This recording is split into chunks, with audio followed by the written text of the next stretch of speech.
আসসালামু আলাইকুম। আমরা আজকে ৪৯তম বিসিএস কোয়েশ্চেনগুলো সলভ করব, যেগুলো বাংলা সাহিত্যের উপর এসেছে।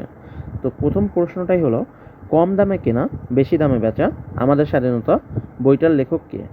তাহলে বইটার লেখক হচ্ছে আবুল মনসুর আহমদ। এখন আমরা এই যে আবুল মনসুর আহমদ সম্পর্কে কিছু তথ্য জানি, যে আমাদের যে এই যে গ্রন্থটা, এই গ্রন্থটা কিন্তু একটা বিখ্যাত রম্য রচনা, যার মধ্যে ৪২টা প্রবন্ধ আছে। সো এই ৪২টা প্রবন্ধের মধ্যে ৩৯টাই প্রকাশ হয়েছিল দৈনিক ইত্তেফাকে। সো আবুল মনসুর আহমদ সম্পর্কে আমরা আরও বেশ কিছু তথ্য জেনে নেই। আবুল মনসুর আহমেদের কিছু সাহিত্যকর্ম জানি। এখন আবুল মনসুর আহমেদের সবচাইতে বিখ্যাত প্রবন্ধ বা স্মৃতিকথাটা হচ্ছে আমার দেখা রাজনীতির ৫০ বছর। আমার দেখা রাজনীতির ৫০ বছর, এটা কিন্তু বর্তমান সমসাময়িকে খুব আলোচনা একটা সাহিত্যকর্ম। এছাড়া আছে হচ্ছে পাক বাংলার কালচার। গল্পগ্রন্থের মধ্যে আমরা জানব যে তার বিখ্যাত গল্পগ্রন্থ আয়না, যার ভূমিকাটা কিন্তু লিখেছেন আমাদের কাজী নজরুল ইসলাম। এছাড়া তিনি লিখেছেন ফুড কনফারেন্স, আসমানি পর্দা, গালিবরের সফরনামা।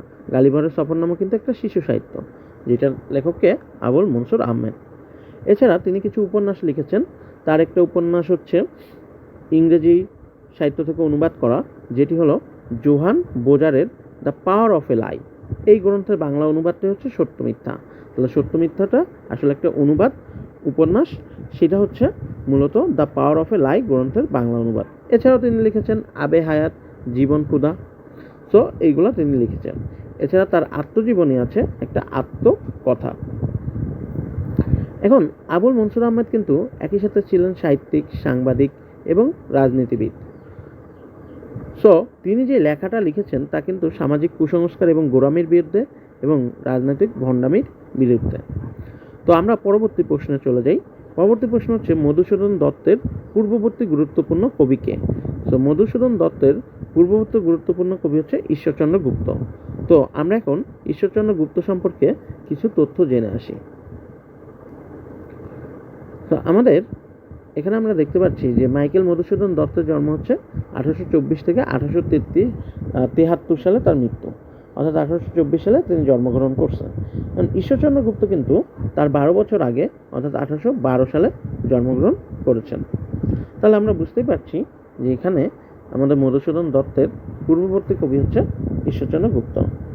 বাংলা সাহিত্যের কিন্তু যুগসন্ধির কবি হিসেবে কিন্তু আমাদের ঈশ্বরচন্দ্র গুপ্ত পরিচিত। যুগসন্ধি কি জিনিস?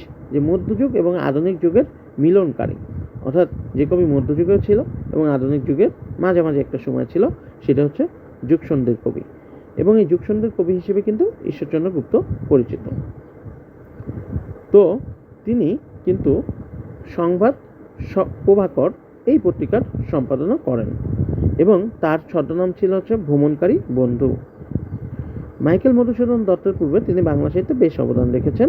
ঈশ্বরচন্দ্র গুপ্তের কিছু আমরা সাহিত্যকর্ম যদি দেখি, আমরা তার খুব প্রথমে আমরা কাব্যগ্রন্থ হিসেবে পাই প্রবোধ প্রভাকর এবং হিত প্রভাকর। তাহলে দুইটা প্রভাকর, সেইটা হচ্ছে কাব্যগ্রন্থ হিসেবে লিখছেন হচ্ছে আমাদের ঈশ্বরচন্দ্র গুপ্ত। তিনি নাটক লিখেছেন। নাটকের মধ্যে আছে তার যে নাটক, সেই নাটকের মধ্যে আছে বোধেন্দু এবং হচ্ছে বিকাশ। সো তিনি দুইটা নাটক লিখেছেন। একটি নাটক আসলে বোধেন্দু বিকাশ, ঠিক আছে? নাটকের নাম হচ্ছে বোধেন্দু বিকাশ। এরপর তিনি বিখ্যাত কিছু কবিতা লিখেছেন। বিখ্যাত কবিতার মধ্যে হচ্ছে স্বদেশ, নীলকর, মানুষকে, আনারস, তপসে মাছ। তাহলে আমরা তার বিখ্যাত কিছু কবিতা পেলাম, যার মধ্যে আছে স্বদেশ, নীলকর, মানুষকে, আনারস, তপসে মাছ। তো তার সম্পাদিত পত্রিকা হচ্ছে সংবাদ প্রভাকর। আমরা দেখেছিলাম তিনি সংবাদ প্রভাকরের কি করে সম্পাদনা করেন। তো এইটা প্রথম বাংলা দৈনিক নামে এখন পরিচিত, সংবাদ সাধুরঞ্জন ও সংবাদ রত্নাবলী। তাহলে তিনি অনেকগুলো পত্রিকা সম্পাদিত করেন। তার হচ্ছে সংবাদ প্রভাকর, সংবাদ সাধুরঞ্জন এবং সংবাদ রত্নাবলী। এবং এই যে মনে রাখবো, সংবাদ প্রভাকর পত্রিকা সম্পাদিত করেন বলেই তার কাব্যগ্রন্থের নামও কিন্তু এই প্রভাকর টাইপের, অর্থাৎ প্রবোধ প্রভাকর, হিত প্রভাকর। তার মানে প্রভাকর থেকে সে বের হয়ে আসতে পারেন নাই। আচ্ছা, আমরা যদি বাকি অপশনগুলো একটু চেক করি, যে রবীন্দ্রনাথ ঠাকুরের জন্ম কত? 1861 সালে। তাহলে সে তো আর মাইকেল মধুসূদনের আগে হয় না, কারণ মাইকেল মধুসূদন হচ্ছে 1824 সালে। কায়কোবাদের যদি জন্ম দেখি, কায়কোবাদের জন্ম কিন্তু 1857 সালে, সেইটাও 1824-এর অবশ্যই পরে। এবং ইসমাইল হোসেন সিরাজি যে, তার জন্ম 1880 সালে। তার মানে প্রত্যেকটা অপশনেই আমরা চেক করে দেখলাম যে শুধুমাত্র ঈশ্বরচন্দ্র গুপ্তই আমাদের মধুসূদন দত্তের পূর্বের কবি। সো এটার আনসার হচ্ছে ঈশ্বরচন্দ্র গুপ্ত। এখন আমরা যদি পরবর্তী প্রশ্নে চলে যাই, পরবর্তী প্রশ্ন অবশ্যই একটি গুরুত্বপূর্ণ প্রশ্ন, কারণ এটা হচ্ছে কাজী নজরুল ইসলাম সম্পর্কে প্রশ্ন। কাজী নজরুল ইসলামের কোন উপন্যাসের কেন্দ্রীয় চরিত্র হচ্ছে জাহাঙ্গীর? তো আমরা এখানে দেখছি যে কাজী নজরুলের কিছু উপন্যাস এখানে দেওয়া আছে, তার মধ্যে আমাদের দেখতে হবে কোনটা হচ্ছে তার চরিত্র আছে জাহাঙ্গীর। সো উত্তর হচ্ছে কুহেলিকা। তো কুহেলিকার মধ্যে কিন্তু জাহাঙ্গীর চরিত্র আছে, কুহেলিকার মধ্যে আরও কিন্তু চরিত্র আছে। হ্যাঁ, তো আমরা সেই চরিত্রগুলো জানবো। জাহাঙ্গীর হচ্ছে এখানে কেন্দ্রীয় চরিত্র, এছাড়া আছে হচ্ছে ফিরদৌস বেগম ছিল, তারপর হচ্ছে চম্পা ছিল, তারপর হচ্ছে তহমিনা ছিল। তো কাজী নজরুল ইসলামের বিখ্যাত উপন্যাস হচ্ছে কুহেলিকা। এইটা কিসের উপর পটভূমিতে লেখা? সশস্ত্র বিপ্লবের পটভূমিতে কিন্তু লেখা একটা উপন্যাস।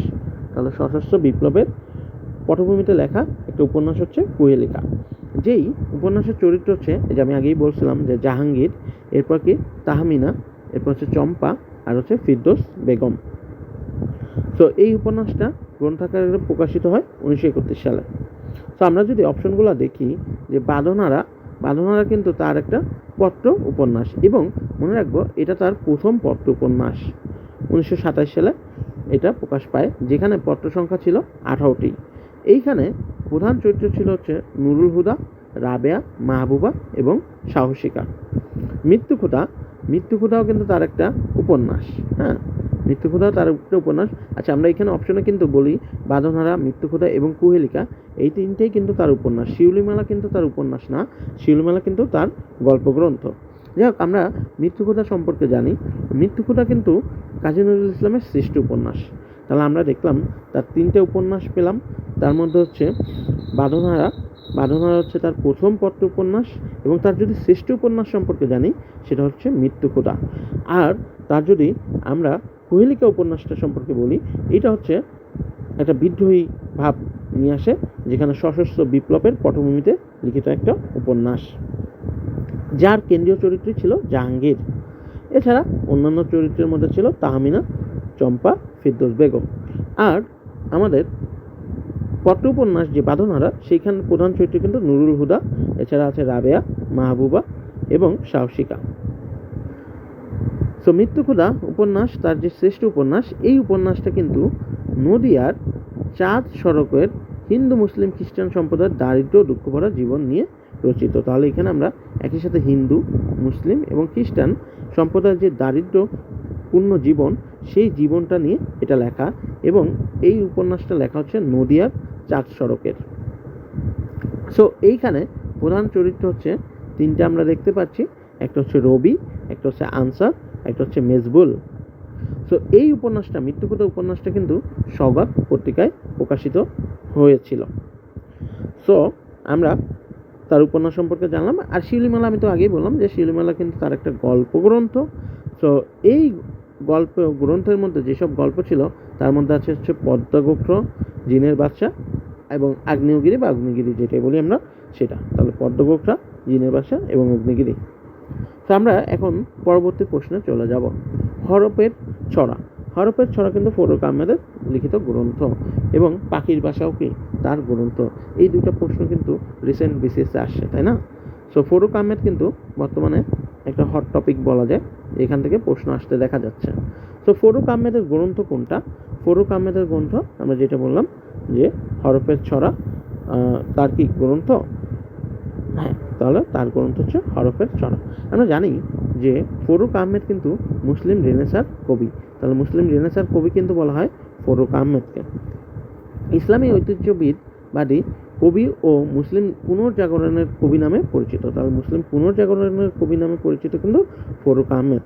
তার যে বর্ণ শিক্ষার বই, এই যে হরপের ছড়া, এটা কিন্তু একটা বর্ণ শিক্ষার বই। হ্যাঁ, সো বর্ণ শিক্ষার বই, এটা শিশুতোষ বই, শিশুদের জন্য ছড়ার মাধ্যমে বাংলা বর্ণমালা শেখানোর উদ্দেশ্যে রচিত। তার মানে এটা বর্ণ শিক্ষার জন্য এটা বানানো হয়। ফরুক আহমেদ রচিত অন্যান্য শিশুতোষ গ্রন্থের মধ্যে যে আমি যেটা বললাম যে পাখির ভাষা, এইটাই কিন্তু তার প্রকাশিত প্রথম শিশুতোষ গ্রন্থ। এর জন্য তিনি কিন্তু ইউনেস্কো পুরস্কারও পান এই পাখির ভাষার জন্য। সো পাখির ভাষা কিন্তু খুব ইম্পর্ট্যান্ট।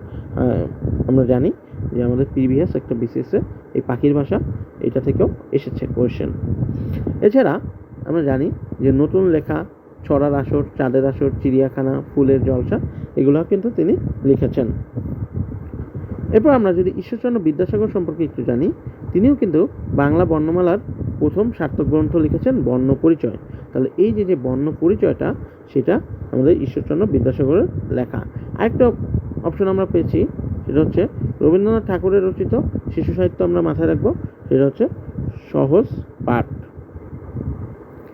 সো আমরা পরবর্তী প্রশ্নে চলে যাই। পরবর্তী প্রশ্ন যেটা, সেটা হচ্ছে চর্যাপদের খণ্ডিত পদগুলা তিব্বতী থেকে প্রাচীন বাংলায় রূপান্তর করেন কে? এটা উত্তর হবে সুকুমার সেন। তাহলে আমরা চর্যাপদের খণ্ডিত পদগুলো তিব্বতী থেকে প্রাচীন বাংলায় রূপান্তর করেন সুকুমার সেন। তাহলে আমরা যদি এর ব্যাখ্যাগুলো দেখি, তাহলে দেখতে পাবো যে চর্যাপদে তিব্বতী ভাষায় অনুবাদ করেন কীর্তিচন্দ্র। তাহলে চর্যাপদ তিব্বতী ভাষায় অনুবাদ করেন কে? কীর্তিচন্দ্র।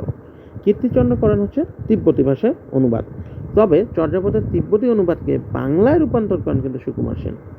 তাহলে চর্যাপদকে তিব্বতী ভাষায় অনুবাদ করেছেন হচ্ছে কীর্তিচন্দ্র। এবার কীর্তিচন্দ্রের ওই যে তিব্বতী ভাষায় অনুবাদকৃত গ্রন্থ, সেটাকে বাংলায় রূপান্তর করেন সুকুমার সেন। চর্যাপদে আবিষ্কৃত পদের সংখ্যা কত? 46.5টা। আমরা জানি যে ডক্টর মোহাম্মদ শহীদুল্লাহর মতে চর্যাপদে আবিষ্কৃত পদ হচ্ছে 46.5টা। চর্যাপদের পদ সংখ্যা আমরা জানি 50টা বা 51টি মতান্তরে, তাই তো? এখন এই যে 23 নং পদটি কিন্তু আমরা খণ্ডিত আকারে পাওয়া যায়। হ্যাঁ, তার মানে 23 নং পদটি আমরা পুরো পাইনি, এবং 23 নং পদটি হচ্ছে আমাদের ভূষকুপা রচিত। আমরা জানি ভূষকুপা 8টি পদ রচনা করেছেন। তো এই যে 6 লাইন পাওয়া গেলেও বাকি 4 লাইন কিন্তু পাওয়া যায়নি। এছাড়া আমরা 24 নং পদ, যেটা হচ্ছে কান্নপা রচিত, আমরা জানি কান্নপা হচ্ছে সবচেয়ে বেশি পদ রচনা করেছে 13টি। এছাড়া 25 নং পদটা হচ্ছে তন্দ্রীপা, এবং 48 নং পদ, এই কয়টা পদ কিন্তু পাওয়া যায়নি। টোটাল আমরা বললাম 50টা, তার মধ্যে দেখা যাচ্ছে 23 নং পদটা খণ্ডিত আকারে পেয়ে গেছে, 6 লাইন পাওয়া গেছে, 4 লাইন পাওয়া যায়নি। 24 নং পদটা, 25 নং পদটা এবং 48 নং পদটা টোটালি পাওয়াই যায়নি। এই 24 নং পদের রচিত হচ্ছে কান্নপা, 25 নং পদের রচিত হচ্ছে তন্দ্রীপা, এবং 48 নং পদের রচিত কিন্তু কুক্কুরিপা। জেনে রাখা ভালো যে কুক্কুরিপা কিন্তু একজন মহিলা কবি। এবং আমরা জানি যে চর্যাপদের আদি কবি হচ্ছে লুইপা। লুইপা হচ্ছে আদি কবি। যেহেতু সুকুমার সেন সম্পূর্ণ চর্যাপদের তিব্বতী অনুবাদকে বাংলায় রূপান্তর করেন, সেহেতু চর্যাপদের খণ্ডিত ও হারানো পদগুলা 23, 24, 25 ও 48 তিনি তিব্বতী থেকে বাংলায় অনুবাদ করেন। ঠিক আছে? তাহলে এই যে খণ্ডিত পদগুলা, আমাদের প্রশ্নই ছিল যে খণ্ডিত পদগুলা তিব্বতী থেকে বাংলায় অনুবাদ করেন কে? আমাদের সুকুমার সেন। তো আমরা পরবর্তী কোয়েশ্চেন এবং আমাদের 49তম বিসিএস এর লাস্ট যে কোয়েশ্চেন, সেটাই আমরা দেখব যে আহমদ শরীফের মতে মধ্যযুগে চণ্ডীদাস নামে কতজন কবি ছিলেন? চণ্ডীদাস নামে কিন্তু কবি ছিল আমরা জানি 3 জন। ঠিক আছে? তো আমরা জানি যে চণ্ডীদাস নামে কিন্তু 4 জন কবির আবির্ভাব হয়। এর মধ্যে নাম হচ্ছে বড়ু চণ্ডীদাস, দ্বিজ চণ্ডীদাস এবং শুধু চণ্ডীদাস বা দীন চণ্ডীদাস। এই হচ্ছে 4 জন। তবে দ্বিজ চণ্ডীদাস এবং দীন চণ্ডীদাসকে একই ব্যক্তি হিসেবে ধরা হয়। তার মানে আমরা কিন্তু চণ্ডীদাস আসলে পেলাম ফাইনালি 3 জন। একজনের নাম হচ্ছে বড়ু চণ্ডীদাস, একজনের নাম হচ্ছে দ্বিজ চণ্ডীদাস, আরেকজনের নাম শুধু চণ্ডীদাস। আহমদ শরীফ কিন্তু এই মতের সাথে 3 জনের নাম বলছে যে